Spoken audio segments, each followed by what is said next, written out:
They were a small city of farmers who overthrew their kings. They created a government so brilliant it would inspire nations for thousands of years, but their ambition would lead them to conquer the world and then turn their swords upon themselves. This is the story of how a republic of citizens became an empire of soldiers and how liberty was lost in the pursuit of glory. This is the full story of the Roman Republic in 3 minutes. Our story begins in 509 BC, when the people of Rome expelled their tyrannical king. They vowed never again to be ruled by one man. In his place, they created the Republic, a public thing, governed by elected consuls and the powerful Roman Senate.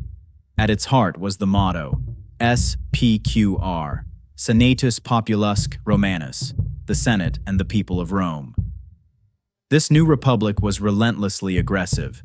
For 200 years, its citizen soldiers, the legionaries, fought constant wars, conquering the Italian peninsula city by city. Their strength was not just their military might, but their ability to turn conquered enemies into loyal allies, swelling their ranks for the next campaign. Now the master of Italy, Rome's ambition led it into a collision with the other great power of the Mediterranean, the merchant empire of Carthage. This rivalry exploded into the Punic Wars, a century-long struggle for survival. The conflict's defining moment came when the Carthaginian general, Hannibal Barca, did the impossible. He marched an army, complete with war elephants, over the frozen Alps and into Italy. For 15 years, Hannibal inflicted defeat after brutal defeat upon the Romans, nearly bringing the Republic to its knees. But Rome refused to break.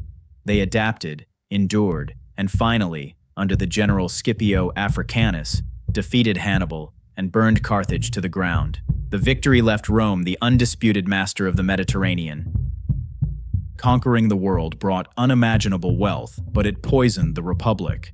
The rich grew richer on slave labor, driving citizen farmers out of their land and into the city as angry mobs. The old system of citizen soldiers was replaced by professional legions, loyal not to the Senate, but to the generals who paid them, men like Marius, Sulla, and Pompey. The Republic descended into a century of bloody civil war. In the chaos, one man rose higher than any other, the brilliant, ambitious Julius Caesar. He conquered Gaul, defeated his rivals, and was declared dictator for life. Fearing he would make himself king, a group of senators assassinated him on the Ides of March. But the Republic could not be saved. Caesar's death triggered one final, brutal civil war, from which his adopted son, Octavian, emerged as the sole ruler of Rome. The Republic was dead. The Republic had been a 500-year experiment in liberty and law, conquest, and chaos. It left behind a legacy of government, engineering, and military strategy that would define the world.